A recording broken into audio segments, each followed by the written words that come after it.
क्या हम आज भी आज़ाद हैं? हाँ, ये सवाल मेरा आप लोगों से है। जिसे आप आज़ादी का झुनझुना लेके बजाते हैं, ये सवाल मेरा इस देश देश की जनता के साथ है। क्या हम आज भी आज़ाद हैं? आपको लगता है कि हम आज़ाद हैं?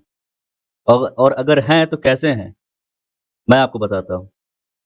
आज़ादी हमको केवल बस इतना ही मिला है कि हमें कोई मार नहीं सकता है, हमें कोई छेड़ नहीं सकता है। हम जो है वाह आज़ादी पाए हुए हैं बाहरी रूप से, लेकिन आंतरिक रूप से हम आज़ाद नहीं, आज भी गुलाम हैं। गुलाम क्यों हैं? उसके कारण बहुत हैं। क्योंकि पहले के ज़माने में जब ब्रिटिश सरकार हुआ करती थी या जो हमारे देश में आए मुग़ल शासन जितने लोगों ने शासन किया, उनसे लेकर के ब्रिटिश से लेकर के और अगर हम आज तक की बात करें, तो आज भी सारा सिस्टम वही चलता आ रहा है।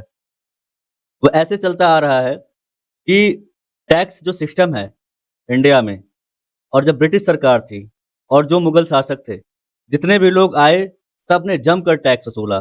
पहले जिसे कर बोलते थे, आज उसे थोड़ा मॉडिफ़ाइड कर दिया गया और उसे टैक्स शब्द दे दिया गया इंग्लिश वर्ड में। टैक्स वसूला जाता है।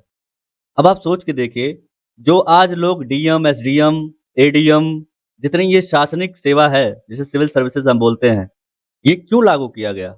कभी सोचा है आपने कि ये सिविल सर्विसेज़ की क्या ज़रूरत पड़ी थी?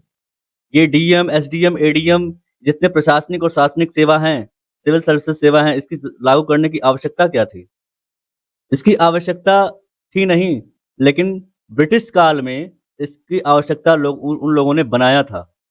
वो इसलिए बनाया था क्योंकि जब ब्रिटिशों का शासन धीरे-धीरे बढ़ता चला जा रहा था, उन्होंने अपने शासन को धीरे-धीरे स्प्रेड किया, मतलब धीरे-धीरे पूरे देश में फैलाया, तो उनके सामने एक प्रॉब्लम क्रिएट हुई और वो प्रॉब्लम ये थी, समस्या ये थी कि जनता से वो टैक्स वसूला कैसे जाए? क्योंकि उतने अधिकारी उतने अकेले तो वो वसूल नहीं सकते थे, क्योंकि इसी से वो ज़्यादा से ज़्यादा कमाई करते थे और उसको इंग्लैंड पहुँचाते थे। तो उस एवज़ में उस समय एक गवर्नर जनरल बना जिसका नाम था लॉर्ड कॉर्नवालिस।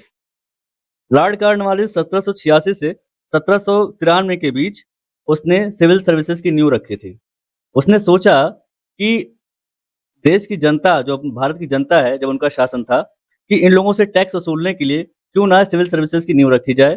तो उस समय उसने जो आज हम आईएएस बोलते हैं, इससे पहले आईसीएस बोला जाता था और उसने आईसीएस नाम से सिविल सर्विसेज़ की नींव रखी। इसमें वह क्या करता था, वह जितने भी प्रशासनिक अधिकारी होते थे, जो उस समय के जो अधिकारी थे, उनका केवल यही काम था कि वो लोगों से कर वसूले। समझ में आ रहा है आप लोगों को? तो ये जितने भी जिला अधिकारी, उप-जिला अधिकारी जितने भी ये पुलिस सिस्टम है, ये केवल कर वसूलने के लिए ही बनाया गया था, जो आज भी चला आ रहा है। हाँ, थोड़ा-सा बस अंतर इतना है कि आपको अगर कोई छेड़ता है, तो आप उसी पुलिस का हेल्प ले सकते हैं। लेकिन असल में उनका काम क्या है? उनका ये जिला अधिकारियों का काम क्या है? और इससे हट करके उन्होंने एक टैक्स सिस्टम बना दिया। कर विभाग ही बना दिया कि लो आज के टाइम पे कि लो भैया अब इस तरीके से आप कर वसूलो, चाहे वो बिज़नेस करता हो, चाहे वो छोटा व्यापार करता हो, मतलब छोटे से लेकर के बड़े व्यापारी तक, सब टैक्स दें। इतने सारे टैक्सेस का भार भारत की जनता पे लाद दिया गया है कि मुझे लगता है कि आंतरिक रूप से ये भारत खोखला है।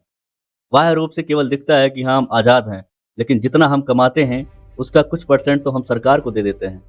अब लोग यहाँ पे प्रश्न उठाते हैं कि भैया सरकार तो पब्लिक के पैसों से चलती है। ठीक है, मानता हूँ पब्लिक के पैसों से चलती है, लेकिन क्या सारा खर्चा आप पब्लिक के पैसों से ही चलाएँगे? टैक्स की सिस्टम की बात करें, तो इतने सारे टैक्स हैं कि मैं क्या ही बताऊँ आपको। जैसे इनकम टैक्स है, कॉर्पोरेट टैक्स है, कैपिटल गेन टैक्स है, सिक्योरिटी ट्रांज़ैक्शन टैक्स है, GST, custom duty, excise duty, ना जाने कितने टैक्सेस हैं। टोल टैक्स, रोड टैक्स, मतलब दंग हूँ मैं ये सोच करके और आपको भी इस पे विचार करना चाहिए कि कितने सारे टैक्सेस का भार लाद दिया गया है भारत की जनता पर। उनकी जेब से पैसे निकलवाने के कितने-कितने तरीके लाद दिए गए हैं। शायद इसीलिए मुझे लगता है कि जो बड़े व्यापारी हैं, इंडिया से धीरे-धीरे मूव कर रहे हैं, फॉरेन कंट्री के लिए। क्यों कर रहे हैं? वहाँ पे टैक्स सिस्टम कम है। अब मैं अगर आपको एक डेटा बताऊँ टोल टैक्स का, रोड टैक्स का, तो आप दंग रह जाएँगे कि कितना टोल टैक्स भारत सरकार इस देश की जनता से वसूलती है।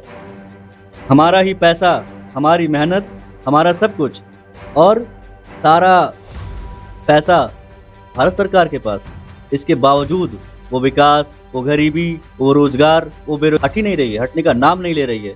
ऊपर से भारत के ऊपर कर्जा बढ़ता चला जा रहा है।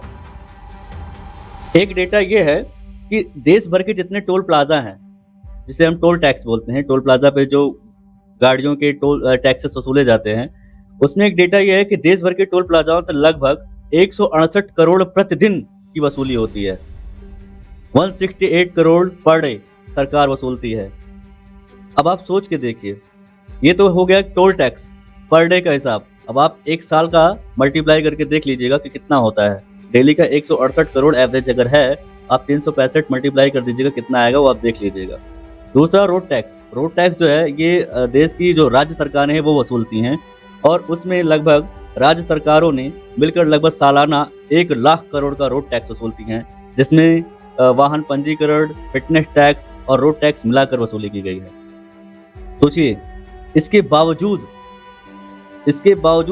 जो बिजनेस मैन है जो वो टैक्स देते हैं, यहाँ तक कि जब इससे भी मन नहीं भरा सरकार का, अब भारत सरकार का इससे भी मन नहीं भरा, तो उन्होंने पब्लिक के जेब से निकालने की एक अलग नीति बनाई और उसे बोलते हैं जीएसटी, जिसमें भी SGST, state GST, central GST, IGST। और उन्होंने एक क्या नियम दिया था कि 1 नेशन 1 जीएसटी होगा। मतलब हम जो खर्च कर रहे हैं उस पर भी आप टैक्स वसूलेंगे। अगर इंसान 10 रुपये का कोई बिस्किट खरीद रहा है तो उस पर भी जीएसटी देना पड़ेगा। ये है सरकार की नीति। तो आप एक बार सोच के देखिएगा कि क्या वास्तव में ये भारत आज़ाद है? क्या भारत देश की जनता आज़ाद है? अगर है तो कैसे है, आप बताइए। और आप सोचिएगा, इस पर विचार कीजिएगा और आप सोचिए कि क्या आप अभी भी आज़ाद हैं? महसूस कीजिए। अगर हैं तो इस पर विचार अपना ज़रूर रखिए कमेंट सेक्शन, इस पर सोचिएगा ज़रूर। और आप देख रहे थे अंकित मिश्रा के साथ टाइटल एक्सप्रेस नेटवर्क। और अगर ये वीडियो पसंद आए तो इसे शेयर ज़रूर कीजिएगा। धन्यवाद।